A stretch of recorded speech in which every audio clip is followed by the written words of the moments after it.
Hi అండి, welcome to my channel MB blogs 178 అండి. ఈరోజు అయితే నేను చేపల కూర వండబోతున్నా అండి. చేపల కూర అయితే నేను చాలా బాగా వండుతా. చేపల కూర అయితే సింపుల్గా టేస్ట్గా అయితే వండుతా అండి. ఎలా వండుతానో మీకు కూడా చూపిస్తాను. ఓకేనా? ఇప్పుడైతే వీడియోలోకి వెళ్ళిపోదాం. ఇదిగోండి, ఇవైతే కిలో చేపలండి. కిలో చేపలు తీసుకొని, ఇవి చెరువు దగ్గర చేపలు ఫ్రెష్గా తీసుకొచ్చిండు మా బావ. ఇవన్నీ క్లీన్ చేసిన చేపలు. ఇంకా వీటిని అయితే ఇప్పుడు కారం వేస్తున్నా అండి. కారం అయితే కొంచెం బాగానే ఉండాలండి చేపల కూరలోకి. కొంచెం కారం తక్కువ ఉంటుంది మాది, అందుకే ఎక్కువ వేసిన. కారం, పసుపు,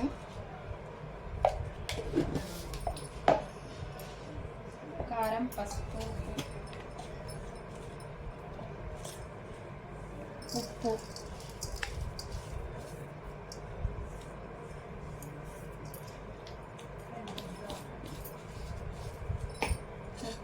నెక్స్ట్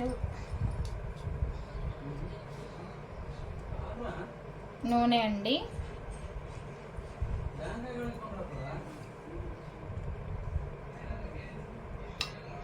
నూనె మళ్ళీ దాంట్లో వేయను కాబట్టి ఒకేసారి దీంట్లో వేసేస్తున్నా.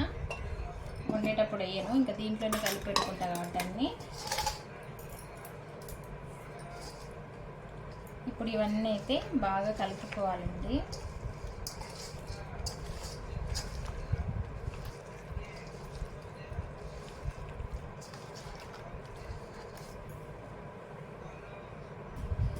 అసలేం వేయలేదండో అల్లం వెల్లుల్లి పేస్ట్. ఫ్రెష్గా ఇప్పుడే మిక్సీ పట్టిన అల్లం వెల్లుల్లి పేస్ట్ అండి. ఇంక ఇవన్నీ వేసుకొని ఇవైతే బాగా ఇప్పుడు చేప ముక్కలకి పట్టాలండి. ఈ కారం, ఈ మసాలా అంతా. ఇంకా మసాలా అయితే వేయలేదులేండి. మసాలా స్పెషల్ మసాలా ఇదిగోండి. ఇది మెంతులు, జీలకర్ర, కొన్ని బియ్యం లైట్గా ఏంపి మిక్సీ పట్టినా అండి. ఇది ఇప్పుడు వేయను. ఇదిగోండి, మొత్తం అయితే ఇలా కలిపి పెట్టుకోవాలండి. అన్నీ కూడా ఇదిగో ఇలా కలిపి పెట్టిన తర్వాత ఇప్పుడైతే ఇదిగోండి, కొత్తది ఓపెనింగ్ అండి చేపల కూరది. దీంట్లో అయితే ఫ్రీగా అవుతుందని దీంట్లో చేస్తున్నా. ఇప్పుడు కలిపి పెట్టుకున్నవి ఉన్నాయి కదా, ఈ పీసులన్నీ దీంట్లో పెడతా అండి.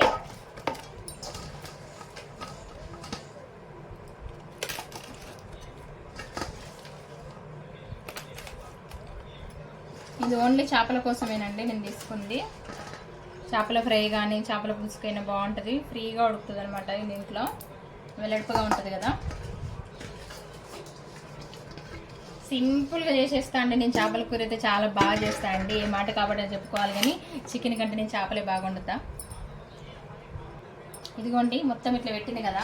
ఇప్పుడు ఏం చేస్తా అంటే ఈ చింతపండు ఉంది కదా, దీన్ని అయితే మంచిగా పిసుకుంటా.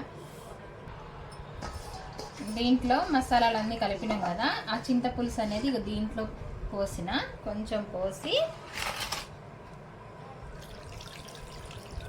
కొంచెం ముందు అయితే ముక్క మునిగేంత వరకు అయితే పులుసు పోసుకోవాలండి. ఇక ఇట్లా పోసుకోవాలి.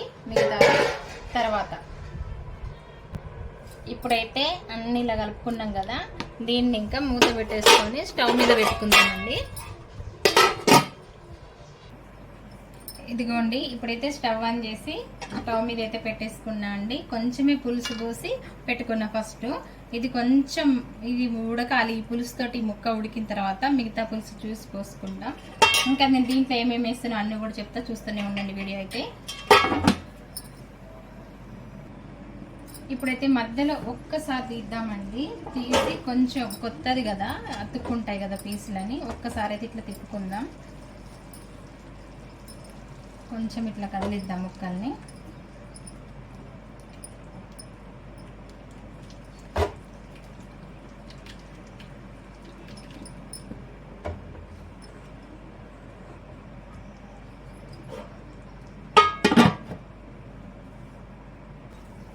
ఇప్పుడైతే ఒకసారి తీద్దామండి. ముక్క కొంచెం ఉడుకు పట్టింది చూడండి, కొంచెం ఉడికింది ఫస్ట్ పోసిన పులుసులో. అంటే ఉప్పు మసాలాలన్నీ దానికి పట్టినాయి అనమాట. ఇప్పుడు మనకి పులుసు ఎంత కావాలో అంత పోసుకుందామండి.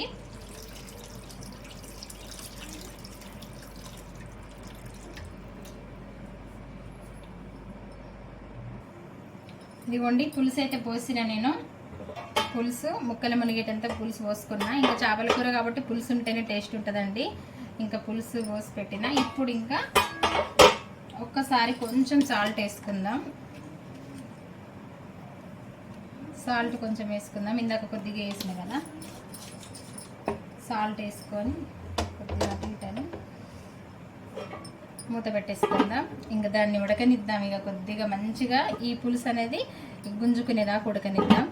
కొంచెం ఉడికిన తర్వాత పులుసు గుంజుకున్న తర్వాత ఇంకా వేరే ఏం వేస్తానో చూపిస్తాం మీకు. ఇప్పుడు ఈ పులుసు పోసినాం కదా, ఈ పులుసు అనేది గుంజుకొని అంత దగ్గరికి రావాలండి. ఇంత పులుసు అయితే కనబడకూడదు. అది గుంజుకున్నాక చిక్కబడుతుంది పులుసు. మూత పెట్టేసుకుందాం. ఇప్పుడైతే ఒకసారి మూత తీద్దాం. మూత తీసి ఇదిగోండి చారు మసులుతుంది కదా, మసిలేటప్పుడే జీలకర్ర మెంతులు బియ్యం ఏంపి మిక్సీ పట్టుకున్న పౌడర్ అయితే వేస్తున్నా అండి. 2 స్పూన్లు వేసిన, ఎందుకంటే మెంతులు ఎక్కువేమి వేయలే, తక్కువ వేసిన, అందుకే కొంచెం 2.5 స్పూన్లు వేసిన అదైతే. ఇప్పుడు కాల్చుకున్న ఉల్లిగడ్డ ఉంటుంది కదా, కాల్చిన ఉల్లిగడ్డ ఇది కొంచెం పెద్ద పీసులే కట్ చేసి ఇది కూడా వేస్తున్నా. కాల్చిన ఉల్లిగడ్డ వేస్తే చేపల కూర టేస్ట్ ఉంటుంది. ఇంకోటి ఏంటంటే ఇంకో రోజు ఉన్నా కూడా ఎక్స్ట్రా చారు అయితే బాగుంటుంది, టేస్ట్ వస్తుంది బాగా. ఇప్పుడు ఇవి వేసినాం కదా, ఒక్కసారి లైట్గా ఇట్లా కలుపుకుందాం. ఊకే కలపొద్దు చేపల కూరనైతే, ముక్కలు చెదురుతాయి. ఇట్లా కలిపిన తర్వాత ఇక మూత పెట్టేసుకుందాం. ఇక అదంతా ఇక ఇంకా చారు బాగా మసలాలి. ఇదిగోండి చూసారా ఎలా మసులుతుందో చారు. మొత్తం కూడా ఇట్లా బాగా మసలాలి, చిక్కబడాలి. ఇంకా దీంట్లో ఇప్పుడు వేసేదైతే ఏం లేదు ప్రస్తుతానికి. ఇప్పుడు మధ్యలో ఒకసారి అయితే చెక్ చేద్దామండి, ఉప్పు సరిపోయిందో లేదో. ఉప్పు చూస్తాను నేనైతే. చూడండి చారు ఎంత చిక్కబడుతుందో. ఉప్పు కొంచెం తక్కువ ఉందండి, కలిపేద్దాం. ఇప్పుడే చారులో వేస్తేనే మంచిగా కరిగిపోతుంది.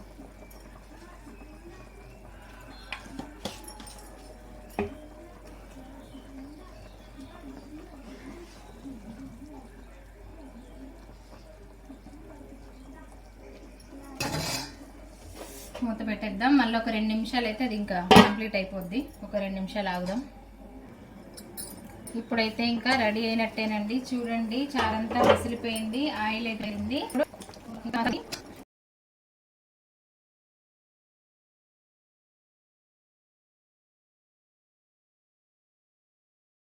కొత్తిమీర మసాలా వేసుకొని స్టవ్ ఆఫ్ చేసుకోవడమే. వీడియో మీకు నచ్చినట్టయితే లైక్ చేయండి, ఛానల్ని సబ్స్క్రైబ్ చేయండి. బాయ్.